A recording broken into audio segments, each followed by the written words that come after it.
हाय friend, अस्सलाम वालेकुम। You are watching technical Bajwa and I am Askar Ali. दोस्तों, आज जो फोन अनबॉक्सिंग के लिए लेकर आए हैं, जी फेंक दो, सैमसंग गैलेक्सी A30s। तो ये फोन हम अनबॉक्स करेंगे। 40,000 की प्राइस टैग में पाकिस्तान में लॉन्च किया गया है। तो देखते हैं सैमसंग ने हमें चूना लगाया है या वाकई ये फोन 40,000 की प्राइस एक्सपेक्ट करता है। ये फोन हम अनबॉक्स करेंगे। वीडियो को देखिए कंप्लीटली। अगर चैनल आपने नहीं किया सब्सक्राइब तो जल्दी से कर लीजिए चैनल को सब्सक्राइब, बेल आइकन को भी प्रेस कर दीजिए ताकि लेटेस्ट वीडियोस की नोटिफिकेशन आपको जल्दी से मिलती रहेंगी। सो न्यू फोन के साथ करते हैं start.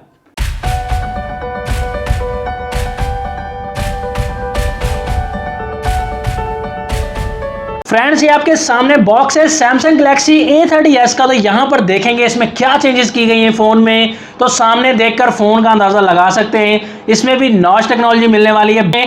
On screen fingerprint add कर दिया गया जो कि A30 में नहीं था, A30s में ऐड कर दिया गया है। 4GB रैम मिलेगी इस फोन में। 64GB की इंटरनल स्टोरेज मिलने वाली है। बॉक्स को जल्दी से ओपन कर लेते हैं। प्राइस की बात कर लें तो 40,000 की प्राइस रेंज में ये लॉन्च किया गया है, जिसमें डिस्काउंट करके आपको कम मिल जाएगा। तो यहाँ देखेंगे A30s में और A30 में क्या अपग्रेडेशन की गई है। यहाँ पर बॉक्स हमने तकरीबन ओपन कर लिया है और बॉक्स ओपन करने के बाद हम बॉक्स कंटेंट्स देखते हैं। फोन की बाद में बात करेंगे तो बॉक्स कंटेंट्स आप देख सकते हैं। दोस्तों, यहाँ पर तो डब्बे में सिर्फ और सिर्फ कोई गाइडलाइन है। यहाँ पर सॉफ्ट कवर भी सैमसंग ने देना पसंद नहीं किया। तो यहाँ पर आपको सिमुलेटर टूल मिल जाती है। चार्जर आपको मिल जाता है 5 वोल्ट 2 एम्पेयर का, जो कि 15 वॉट का चार्जर है। थोड़ी सी फास्ट चार्जिंग आपको सपोर्ट करेगा, लेकिन फिर भी 2 घंटे लग जाएंगे चार्ज होने में। चार्जिंग केबल इस फोन में C टाइप मिलती है, जो कि बहुत ही अच्छी बात है। हेडफोन्स वही सैमसंग ने पुराने वाले दिए, अब तक सैमसंग भी बोर नहीं हुआ इस हेडफोन से। वारंटी कार्ड इस फोन में देख सकते हैं 1 ईयर के ऑफिशियल वारंटी मिल जाएगी। जैसे सिम इंसर्ट करेंगे वारंटी स्टार्ट हो जाएगी। तो यहाँ बॉक्स को साइड पर करते हैं। फोन की लुक आप देख सकते हैं। बैक साइड से आप देख सकते हैं फोन में यही चेंजिंग की गई है, डिजाइन दे दिया गया है। तो सैमसंग डिजाइन देने में अब काफी इंप्रूवमेंट लेकर आया है। डिजाइन डायमंड कट भी कह सकते हैं और बहुत सा यहाँ पर लाइनिंग वाला डिजाइन है, जो कि बैक साइड से काफी खूबसूरत लग रहा है। तो इसमें मुझे व्हाइट कलर पसंद आया, तो ये काफी इंटरेस्टिंग है। यहाँ पर और भी कलर्स मिल जाते हैं। यहाँ पर बैक साइड पर पॉलीकार्बोनेट यूज किया गया है। शाइन काफी ज्यादा है, तो स्क्रैच के चांसेस काफी ज्यादा है। तो कवर अगर लगा कर रखेंगे तो स्क्रैच से बच सकता है आपका फोन। और ट्रिपल कैमरा सेटअप दिया गया है इस फोन में। मेन कैमरा 25 मेगापिक्सल यहाँ पर ऐड कर दिया गया है। 1.7 अपर्चर दिया गया है मेन कैमरा का। सेकंड कैमरा इस फोन में अल्ट्रा वाइड कैमरा 8 मेगापिक्सल का ऐड कर दिया गया है। थर्ड कैमरा इस फोन में 5 मेगापिक्सल का ट्रिपल कैमरा का सेटअप बन जाता है ये। और LED फ्लैश भी आपको मिलेगा। और यहाँ पर बैक साइड पर फिंगरप्रिंट का सीन नहीं है, ऑन स्क्रीन फिंगरप्रिंट दिया गया है। सैमसंग की ब्रांडिंग देख सकते हैं बैक साइड पर। और यहीं कहीं 4000 mAh की बड़ी बैटरी लगा दी गई। तो अब तक तो सिर्फ कैमरा में ही इंप्रूवमेंट नजर आई और डिजाइन में। राइट साइड पर देखें तो पावर लॉक अनलॉक बटन मिल जाता है, साथ में ही वॉल्यूम की रॉकर मिल जाएगी। ऊपर की तरफ इस फोन में सेकेंडरी माइक मिल जाता है नॉइज कैंसिलेशन के लिए।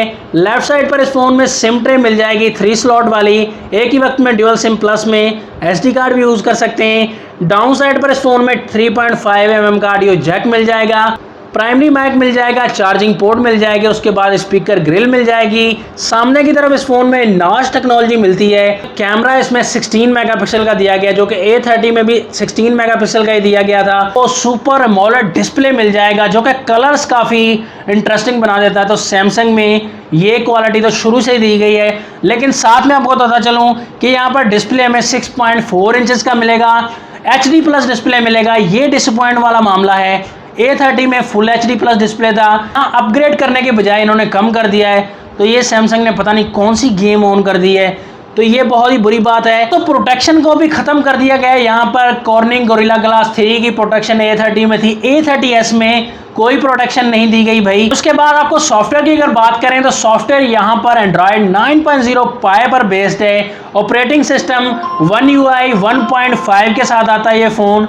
एंड उसके बाद प्रोसेसर इस फोन में वही पुराना वाला लगाया गया, जो कि अपग्रेड करना चाहिए था। बहुत ही डिसअपॉइंट करता आ रहा है A30s। प्रोसेसर मिलता है Exynos का 7904। A30 में भी यही प्रोसेसर है। 14 नैनोमीटर वाला प्रोसेसर है दोस्तों। सैमसंग थकता नहीं है अपने प्रोसेसर को, चलाता ही जाता है। न्यू प्रोसेसर देने का अब तक सोच ही नहीं रहा। फ़ोन में काफ़ी सारे ऑप्शन मिल जाएंगे। नाइट मोड का ऑप्शन मिल जाएगा, ब्लू फिल्टर का ऑप्शन मिल जाएगा जो कि आई प्रोटेक्शन के काम आता है। तो यहाँ पर फिंगरप्रिंट का हम देख लेते हैं कितना अपग्रेड किया गया है।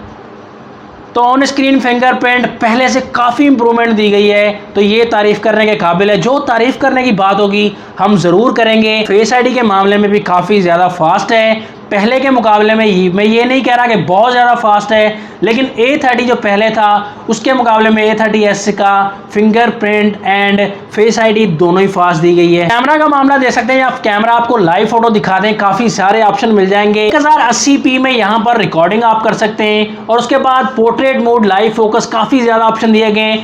AR इमोजी का भी ऑप्शन दिया गया है, आप क्रिएट कर सकते हैं अपना AR इमोजी। तो ये इंटरेस्टिंग बात है, बहुत से लोगों को ये पसंद है। एंड लाइव फोटो आप देख सकते हैं यहाँ पर रिजल्ट आपको काफ़ी अच्छा मिल जाएगा। 25 मेगापिक्सल है मेन कैमरा का। तो यहाँ पर सैंपल्स में भी देख सकते हैं बहुत अच्छा रिजल्ट दिया गया है। लो लाइट में भी रिजल्ट आप देखेंगे तो आपको बेहतर रिजल्ट मिल जाएगा, और अल्ट्रा वाइड में भी आपको ठीक ही रिजल्ट मिल जाएगा। लेकिन अपर्चर अल्ट्रा वाइड का और कम होता तो बहुत ही अच्छा हो जाना था, बेहतर हो जाना था। फ्रंट कैमरा की बात करें 16 मेगापिक्सल है, तो ये शुरू से ही मसला रहा है वाइटनेस। फ्रंट कैमरा A50 में भी थी, लेकिन यहाँ पर कोई अपग्रेडेशन की ज़रूरत है या क्या है। फ्रंट कैमरा 16 मेगापिक्सल है, लेकिन यहाँ पर वाइटनेस फ्रंट कैमरा में नज़र आ रही है। बिल्कुल क्लियर कट जैसे रिजल्ट होना चाहिए वैसा रिजल्ट नहीं है, लेकिन फिर भी ठीक ही दिया गया। दोस्तों हम तो ऑनेस्ट बात बताएंगे, जो चीज़ गलत होगी हम उसको बिल्कुल क्लियर बताएंगे। यहाँ दोस्तों फाइनल रिकमेंडेशन इस फ़ोन के बारे में देना चाहूँगा। दोस्तों ये फ़ोन 40,000 तो एक्सपेक्ट नहीं करता। दोस्तों यहाँ पर इसकी प्राइस जो है 32 से 33 हज़ार होती तो यहाँ पर ठीक हो जाना था, क्योंकि 128 GB वाले वेरिएंट, प्रोटेक्शन भी अच्छी, कैमरास भी अच्छे आ रहे हैं। तो यहाँ सैमसंग ने ये बहुत ही बड़ी गलती कर दी है। सैमसंग ने प्राइस ज़्यादा रखकर, और यहाँ पर इम्प्रूवमेंट भी कोई ज़्यादा नहीं की गई, सिर्फ स्क्रीन में फिंगरप्रिंट लगाकर लोगों को पागल बनाने वाली बात है। तो दोस्तों मैं तो आपको रिकमेंड नहीं कर रहा ये फ़ोन। आपकी क्या रिकमेंडेशन है, क्या अच्छा लगा आपको इस फ़ोन के बारे में, ज़रूर बताइएगा। तो नेक्स्ट वीडियो के लिए चाहता हूँ मैं आपसे इजाज़त। अल्लाह हाफिज़। पाकिस्तान जिंदाबाद।